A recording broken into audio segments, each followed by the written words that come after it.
السلام عليكم ورحمة الله وبركاته. أهلا بكم في فيديو جديد.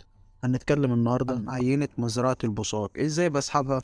بسحب عينة البصاق من مكانين. إيه هما؟ هقولك إيه هما. يا إما من الشق الحنجري يا إما من الأنبوبة الحنجرية. طب الغرض منها إيه؟ الغرض منها إن أنا أعرف نوع البكتيريا. ليه؟ عشان البكتيريا دي بتصيب الرئتين والممر التنفسي، وعلشان نشوف المضاد الحيوي المناسب ليه. طب إيه الأدوات اللي بنستعملها؟ تعالى كده معايا بقى أقولك عليهم واحدة واحدة. واحد، جهاز تشفيط. اتنين، قسطرة تشفيط. تلاتة، جوانت معقم. أربعة، جون معقم. خمسة، ماسك. ستة، كوب معقم للعينة. ميني بال. ناس هتسألني ايه الميني بال ده؟ هو اللي قدامك في الصورة ده. سبعة، فوطة معقمة. تمانية، يوشاب. تسعة، جفنة. عشرة، محلول ملح. يلا بينا ندخل على الخطوات. اول حاجه في اي اجراء هتعمله مع المريض لازم تكون معرفه. اشرح الاجراء اللي هقوم بيه للمريض. احط المريض في وضع نصف جالس زي ما قدامك في الصوره. ارفع الاكسجين بتاع المريض ل100%. اغسل ايدي. بعد كده البس الجوانت المعقم والجون والماسك. احط بعد كده الفوطه المعقمه على صدر المريض، واوصل الميني بال بلو شيب بجهاز التشفيط.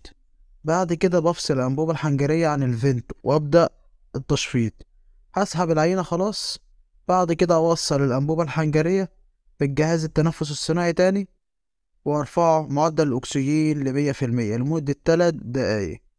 بعد كده هنزل أكسجين تاني زي ما كان قبل ما بدأت الإجراء. بعد كده أفصل الميني بال وأقفله، وأقفل جهاز التشفيط. بعد كده أتخلص من الأدوات والوقايات في مكانها، يعني الأحمر في الأحمر والأسمر في الأسمر والسيفتي في السيفتي.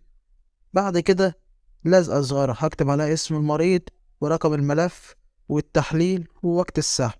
بعد كده هبعت العينة للمعمل، وبكده أكون خلصت أو مغسل إيدي وأسجل العملية اللي أنا قمت بيها في ملف المريض.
وبكده يكون فيديو النهاردة خلص. ما تنساش تشترك في القناة وتفعل الجرس وتسيب لنا رأيك في كومنت وتعمل منشن لصحابك.